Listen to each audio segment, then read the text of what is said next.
สวัสดีครับผู้ร่วมศึกษาธรรมทุกท่านครับวันนี้ด้วยพระมหากรุณาธิคุณจากเบื้องบนสวรรค์บารมีธรรมพระบรรพจารย์ด้วยความเมตตาของรองธรรมาธิการด้วยความทุกข์ยากของผู้นำสายธรรมด้วยการส่งเสริมจากอาจารย์ชี้แนะทุกท่านต้องขอขอบคุณผู้แนะนำรับรองที่นำพาผู้น้อยเข้าสู่ประตูธรรมสำนึกบุญคุณบรรพชนคุณพ่อคุณแม่ที่ให้กายสังขารวันนี้ได้พึ่งรัศมีธรรมจากผู้ร่วมศึกษาธรรมทุกท่านจึงมีโอกาสมาร่วมศึกษาธรรมกันในวันนี้อีกครั้งหนึ่งครับวันนี้ก็ตรงกับวันที่5กันยายนพุทธศักราช2554นะครับขณะนี้ก็เวลา9 นาฬิกานะครับหัวข้อธรรมในวันนี้ที่เราจะร่วมศึกษาธรรมกันนะครับก็คืองานธรรมกับการบำเพ็ญธรรมครับวันนี้เราทุกๆคนนะครับบำเพ็ญธรรมปฏิบัติธรรมหรือทำงานธรรมกันนะครับเราอาจจะยังสับสนแล้วก็อาจจะยังไม่เข้าใจนะครับแล้วก็แยกแยะอาจจะยังไม่ค่อยถูกเท่าไหร่นักกับคำว่างานธรรมกับบำเพ็ญธรรมนะครับซึ่งถ้าเราเกิดความไม่เข้าใจตรงนี้แล้วก็ทำไปโดยที่รู้เท่าไม่ถึงการนะครับเข้าใจในความหมายที่ผิดไปก็อาจจะทำให้เราหลงประเด็นแล้วก็เป้าหมายที่เราตั้งไว้นั้นอาจจะไปไม่ถึงนะครับวันนี้ผู้น้อยเชื่อว่าทุกๆคนบำเพ็ญธรรมปฏิบัติธรรมเนี่ยจุดมุ่งหมายก็ต้องการที่จะหลุดพ้นจากการเวียนว่ายตายเกิดนะครับหลุดพ้นจากความทุกข์ทั้งหลายทั้งปวงนะครับนี่คืออาจจะเป็นเป้าหมายสูงสุดของทุกคนที่ตั้งไว้แต่เป้าหมายเหล่านี้เนี่ยมันจะตั้งอยู่ได้นานแค่ไหนนะครับในช่วงการบำเพ็ญธรรมปฏิบัติธรรมของแต่ละคนเนี่ยก็จะต้องพบเจอกับอุปสรรคพบเจอกับการทดสอบต่างๆมากมายนะครับก็อาจจะทำให้ความมุ่งมั่นตั้งใจของเราที่ตั้งไว้เนี่ยลดทอนลงไปนะครับหรือเบาลงไปนั่นเองเพราะฉะนั้นสิ่งเหล่านี้เป็นสิ่งสำคัญนะครับเพราะเมื่อความตั้งใจของเราลดลงนั่นแสดงว่าพลังจิตพลังใจหรือพลังธรรมของเราที่มีอยู่นั้นก็จะลดน้อยลงไปด้วยมันก็จะเป็นผลสืบเนื่องมาสู่การทดสอบนะฮะเมื่อมีการทดสอบซึ่งการทดสอบต่างๆก็เบื้องบนก็อาศัยวิบากกรรมของเรานะครับคนรอบข้างที่อยู่รอบตัวเราเรื่องราวเหตุการณ์ไม่ว่าจะเป็นทั้งทางโลกหรือทางธรรมก็ตามที่ผ่านเข้ามาในชีวิตเรานี้เนี่ยมาทดสอบจิตใจของเราเพราะฉะนั้นเมื่อความมุ่งมั่นตั้งใจของเราไม่มากพอก็อาจจะทำให้เรานั้นเกิดความท้อแท้ท้อถอยทุกโศกเศร้าโศกเศร้าเสียใจหรือแม้แต่มีความโกรธแค้นหรืออาฆาตพยาบาทนั่นก็เป็นสิ่งที่น่ากลัวนะครับถ้าเราเกิดจิตใจแบบนั้นขึ้นนะฮะเพราะฉะนั้นเราจะไปสู่เป้าหมายอันสูงสุดนะฮะของเราให้ได้นั้นเราก็จะต้องทำความเข้าใจให้ถูกตรงนะครับว่าวันนี้การที่เราจะนำพาจิตญาณของเราเนี่ยให้หลุดพ้นจากการเกิดตายนั้นเราจะต้องทำอย่างไรนะครับคำว่า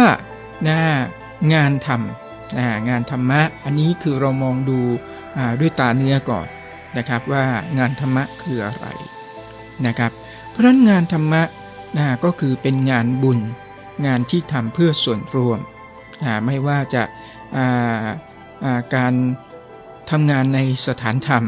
นะครับการทำงานในสถานปฏิบัติธรรมต่างๆไม่ว่าจะเป็นวัดวาอารามโบสถ์คริสต์ต่างๆสุเหร่านะครับหรือแม้แต่กระทั่งสาธารณกุศลต่างๆนะครับที่เขาก่อตั้งหรือมีการรวมตัวแล้วก็ไปช่วยในการที่จะช่วยเหลือผู้คนที่ประสบภัยประสบทุกข์ต่างๆนะครับสิ่งต่างๆเหล่านี้นั่นก็คือเป็นงานธรรมทั้งสิ้นนะครับการที่เราทำงานธรรมนั้นก็จะเป็นการก่อสร้างบุญนะครับก่อสร้างบุญและกุศลกุศลนี่ก็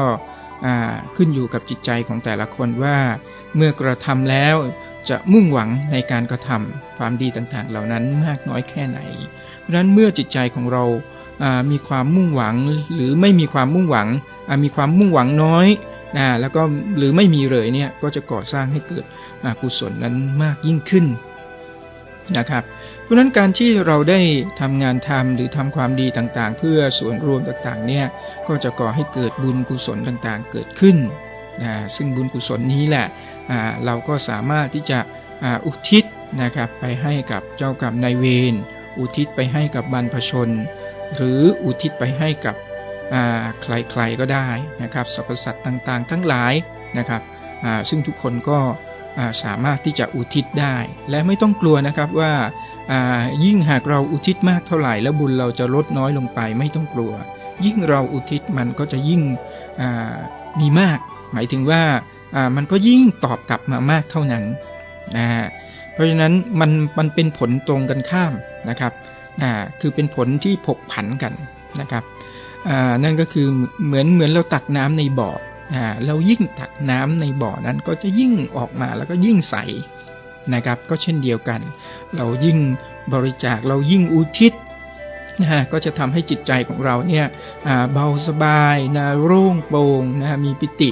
นะครับมีความรู้สึกอิ่มอกอิ่มใจนะครับไม่ต้องกลัวว่ายิ่งให้ยิ่งอุทิศแล้วจะลดน้อยลงยิ่งให้ยิ่งอุทิศมันก็จะเพิ่มกลับมาเหมือนเดิมไม่ต้องกลัวนะครับเพราะฉะนั้นการอุทิศเป็นสิ่งสำคัญเพราะว่าถ้าเราไม่อุทิศเนี่ยเจ้ากรรมนายเวรเนี่ยถึงเวลาเขามาทวงหนี้เนี่ยเขาก็ไม่สามารถที่จะมาเอาบุญกุศลที่เราสร้างไว้เนี่ยไปได้นะครับเพราะเราไม่ได้อนุญาตนั่นก็คือเราไม่ได้อุทิศให้เขาเองนะครับเพราะฉะนั้นเราอย่าคิดเองว่าคงจะมีคนคอยจัดสรรให้เรานะครับมันก็เหมือนเราอยู่ทางโลกเรามีเจ้าหนี้เราไปยืมเงินเข้ามาเป็นไงครับเรามีเจ้าหนี้ไหมครับก็มีเจ้าหนี้เวลาถึงเวลาจะจ่ายนะครับเรามีเงินแต่เราไม่ยอมฟักเงินออกจากกระเป๋าเราไปให้เขานะครับเป็นไงครับเจ้าหนี้ก็ไม่สามารถที่จะเอาเงินไปได้ใช่ไหมครับก็ลักษณะเช่นเดียวกันการอุทิศก็คือการที่เรายินยอมแล้วก็การที่เราส่งมอบให้เขาพอเราอุทิศเขาก็จะได้รับทันทีนะครับส่วนจะได้รับมากน้อยแค่ไหนอันนี้ก็ขึ้นอยู่กับพลังจิตพลังธรรมของเราว่ามีความสงบมากน้อยแค่ไหนนะครับตรงนี้เราไม่ต้องไปกังวลทำให้ดีที่สุดทำให้บ่อยที่สุดทำด้วยจิตใจที่บริสุทธิ์เต็มเปี่ยมที่ให้จริงๆนะครับแล้วเขาเหล่านั้นก็จะได้รับและที่สำคัญเราก็อย่าลืมอุทิศให้กับบรรพชนของเราด้วยนะครับเพราะบรรพชนของเรานั้นเป็นผู้ที่ให้ชีวิตเราส่วนที่เป็นกายสังขารนะครับไม่มีบรรพชนไม่มีพ่อแม่วันนี้เราก็คงไม่มีกายเกิดมาเป็นมนุษย์ใช่ไหมครับอาจจะเป็นจิตวิญญาณล่องลอยเป็นสัมภเวสีปฏิกิริยาอะไรต่างๆเหล่านี้เนี่ยหรือรับทุกข์ทรมานอยู่ในรกภูมิเปรตภูมิหรือภูมิไหนๆก็ตามเพราะนั้นวันนี้เราก็จะต้องสำนึกบุญคุณบรรพชนแล้วก็คุณพ่อคุณแม่เสมอนะครับเช่นเดียวกันอันนี้ก็คือเป็นงานธรรมที่เราสามารถที่จะนำบุญกุศลต่างๆเนี่ยมาช่วย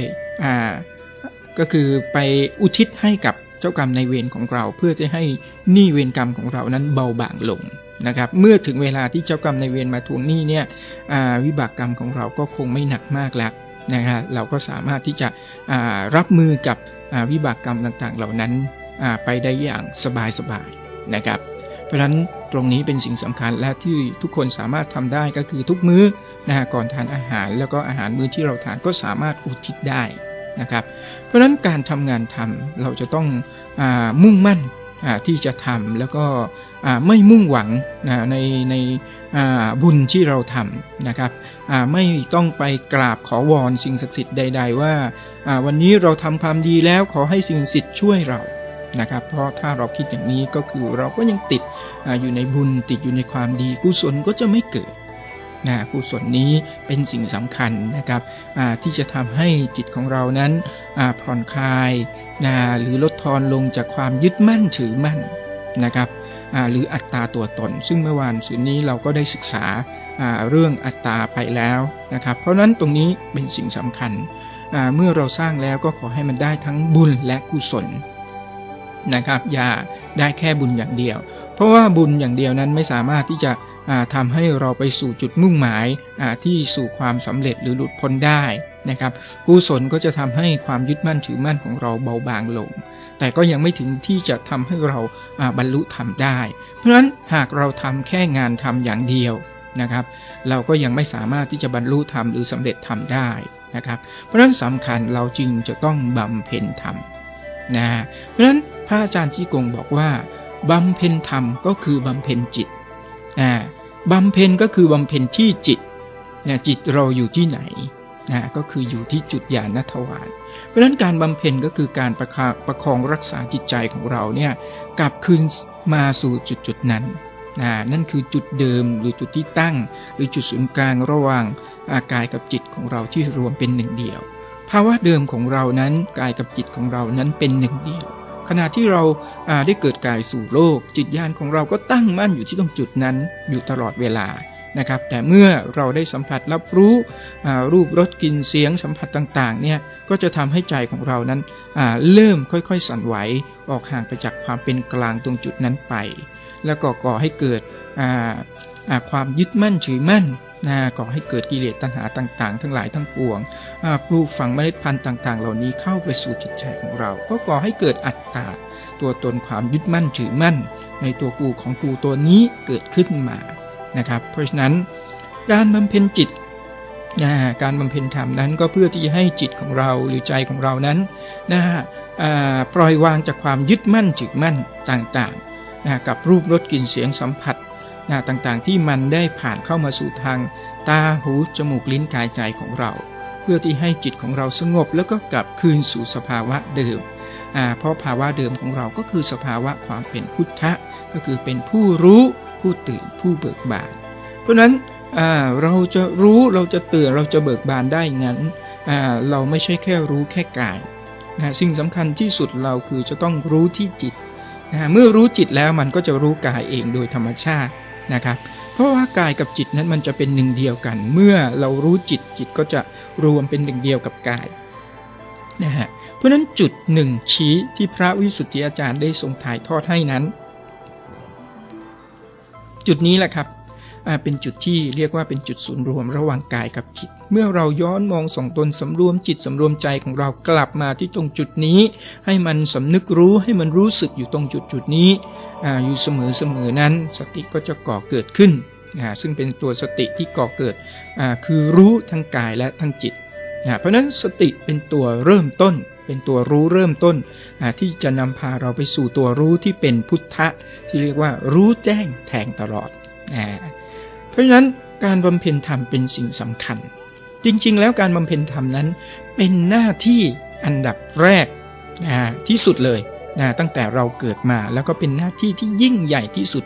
ของเราเพราะฉะนั้นงานธรรมที่แท้จริงที่ยิ่งใหญ่ที่สุดเนี่ยก็คือการเก็บจิตญาณของเรากลับมาก็คือการบำเพ็ญจิตนั่นเองแต่ด้วยเรายังไม่เข้าใจความหมายตรงนี้ก็ต้องอาศัยการทำความดีแล้วก็คือการทำงานทำภายนอกควบคู่กันเพื่อที่จะให้เรากลับคืนสู่ภายในเพราะฉะนั้นเมื่อเราทำภายนอกแล้วก็ทำภายในควบคู่กันจึงจะเกิดความสมบูรณ์นะครับเพราะฉะนั้นที่สำคัญก็คือภายในนะครับต้องทำภายในเมื่อทำภายในภายนอกก็จะทำเป็นปกติแต่เมื่อภายในเรายังไม่ได้ทีเดียวก็เริ่มจากภายนอกเพื่อที่จะย้อนกลับสู่ภายในเพราะนั้นตอนนี้ผู้บำเพ็ญทั้งหลายก็จะต้องเร่งรีบที่จะบำเพ็ญจิตของตนเองแล้วนะครับพระอาจารย์จี้กงถามว่านะครับวันหนึ่งเรากำหนดจิตลงตรงจุดญาณทวารกี่ครั้งเพราะนั้นขณะที่เรากำหนดลงตรงจุดญาณทวารนั่นก็คือวิสุทธิภูมิหมายถึงอะไรวิสุทธิภูมิก็คือแดนพระนิพพานคือสภาวะเดิมแท้นั่นเองเพราะฉะนั้นเมื่อเรากำหนดจิตกลับมาสติรู้เกิดขึ้นนั่นก็คือเราได้กลับคืนสู่สภาวะเดิมและความเป็นพุทธะได้ก่อเกิดขึ้นแล้วได้กลับขึ้นมาแล้วเพราะนั้นนี่แหละจึงเรียกว่าการบำเพ็ญธรรมบำเพ็ญธรรมก็คือบำเพ็ญจิตเพราะจิตกับธรรมก็คือสิ่งเดียวกันนะครับเพราะนั้นเราจะลืมการบำเพ็ญจิตไม่ได้เพราะฉะนั้นการบำเพ็ญจิตบำเพ็ญธรรมนี้เป็นสิ่งสำคัญที่สุดเหตุผลที่วิถีอันตรธรรมลงมาถ่ายทอดเข้าสู่ครัวเรือนถ่ายทอดให้เราได้รับรู้ก่อนแล้วบำเพ็ญทีหลังนั้นก็ด้วยเหตุผลนี้ก็เพื่อให้เราบำเพ็ญที่จิตของเราแต่ถ้าเรายังทำอยู่แต่ที่ภายนอก นะครับเราก็จะไม่สามารถที่จะไปถึงเป้าหมายของเราก็คือไม่สามารถที่จะไปสู่ความหลุดพ้นได้อย่างแท้จริงนะครับเราก็จะต้องลงมาบำเพ็ญอีกแต่ก็ไม่ง่ายนะครับโอกาสที่เราจะลงมาบำเพ็ญอีกหรือลงมาเกิดกายแล้วมาบำเพ็ญต่อนั้นหากเราไม่มีปณิธานความมุ่งมั่นมากพอมันก็จะไม่มีพลังผลักดันหากวันนี้เราบอกว่าเราบำเพ็ญไปเรื่อยๆเราทำงานทำไปหลายคนคิดว่าการทำงานทำก็คือการบำเพ็ญธรรมเพราะนั้นเราต้องแยกแยะให้ออกว่างานทำกับการบำเพ็ญธรรมคืออะไรงานทำก็คือการสร้างความดีภายนอกเป็นคุณธรรมที่เราฝึกฝนเพื่อที่จะให้จิตของเราน้อมกลับคืนสู่ความเป็นกลางนะครับบุญกุศลต่างๆที่ก่อเกิดขึ้นก็สามารถนำไปชดใช้หนี้เวรกรรมได้ทำให้หนี้เวรกรรมวิบากกรรมของเราเบาบางลงนะครับแต่การบำเพ็ญธรรมนั้นอาจจะเป็นการย้อนมองส่องตนเพื่อที่ให้จิตใจของเราที่มันสับสนวุ่นวายออกห่างจากความเป็นกลางไปเนี่ยกลับคืนสู่ความเป็นหนึ่งเดียวกลับคืนสู่ความเป็นกลางตรงนั้นเมื่อจิตนิ่งสงบมีสติรู้สมาธิก็จะเกิดปัญญาก็จะตามมาเราก็จะมองเห็นถึงความเป็นจริงทั้งหลายที่มันเกิดขึ้นอยู่รอบๆตัวเราทุกสิ่งทุกอย่างล้วนมีเหตุผลมีเหตุปัจจัยของมันความจริงตรงนี้เราจะยิ่งชัดเจนขึ้นเมื่อเรามีการฝึกฝนบำเพ็ญมากยิ่งขึ้นเพราะนั้นเหตุปัจจัยตรงนี้เป็นสิ่งสำคัญเพราะนั้นการเวลาตอนนี้เหลือไม่มากแล้วเพราะนั้นเราจะต้องเร่งรีบที่จะฝึกฝนเร่งรีบที่จะบำเพ็ญจิตของเราได้แล้วหลายๆคนที่สามารถสัมผัสรู้ตรงจุดญาณทวารได้รู้สึกตรงจุดนั้นแล้วก็ให้เร่งรีบฝึกฝนอย่าปล่อยให้วันเวลาผ่านไปโดยเปล่าประโยชน์เพราะนั้นเราจะต้องหมั่นเตือนตัวเองสำรวจดูว่าตรงจุดนั้นเราได้สำนึกรู้หรือได้รู้สึกมันหรือเปล่านะครับเมื่อไหร่ที่เราไม่รู้สึกแล้วจะต้องเก็บความรู้สึกนั้นกลับมาสติตัวรู้ก็จะเกิดขึ้นการดำเนินชีวิตของเราในขณะที่เราประคองรักษาจิตของเรานั้นก็จะสอดคล้องและก็ดำเนินอยู่ในกระแสแห่งธรรมนะครับแต่เมื่อไหร่ที่จิตใจของเราหลุดหายไปความรู้สึกนั้นหายไปนะครับแน่นอนนั่นก็คือเราก็เข้าสู่กระแสแห่งกรรมต่อไปนะครับเพราะฉะนั้นเราก็จะต้องภาคเพียรหมั่นฝึกฝนนะครับตอกย้ำตนเองอยู่เสมอเราก็จะต้องอาศัยเรื่องราวต่างๆเหตุปัจจัยต่างๆเนี่ยมาตอกย้ำให้เรานั้นได้มุ่งมั่นที่จะบำเพ็ญอยู่เสมอนะครับทำทั้งภายนอกทำทั้งภายในก็จะเกิดความสมบูรณ์ชีวิตของเราก็จะเกิดการเปลี่ยนแปลงได้อย่างแท้จริงจิตญาณของเราก็จะเข้าสู่สภาวะเดิมความสงบอันแท้จริงได้หากเรามุ่งมั่นตั้งใจปฏิบัติธรรมอย่างนี้ให้มันเสมอต้นเสมอปลายแล้วก็มากขึ้นดีขึ้นเจริญขึ้นบ่อยขึ้นนั่นก็จะทำให้เรายิ่งไปสู่เป้าหมายตรงนั้นยิ่งเร็วขึ้นเพราะฉะนั้นเมื่อเราช่วยตัวเองได้แล้วเราก็สามารถที่จะช่วยผู้อื่นชี้แนะบอกกล่าวร่วมศึกษากับผู้อื่นให้ได้เกิดความเข้าใจต่อการบำเพ็ญธรรมตรงนี้ยิ่งขึ้นอันนี้ก็จะยิ่งเป็นบุญกุศลอันยิ่งใหญ่ที่ไร้ขอบเขตที่เรียกว่ากงเต๋ออู่เลี่ยงก็คือบุญกุศลไร้ขอบเขตเพราะฉะนั้นบุญกุศลไร้ขอบเขตนี้ก็สามารถที่จะนำไปชดใช้ให้กับเจ้ากรรมนายเวรมากมายนะครับตรงนี้แหละครับเป็นสิ่งสำคัญครับวันนี้ก็ร่วมศึกษากันพอสมควรหากสิ่งใดร่วมศึกษาไม่สมบูรณ์ผิดพลาดประการใดก็ขอให้สิ่งศักดิ์สิทธิ์เบื้องบนประทานอภัยเมตตาครับสวัสดีผู้ร่วมศึกษาธรรมทุกท่านครับ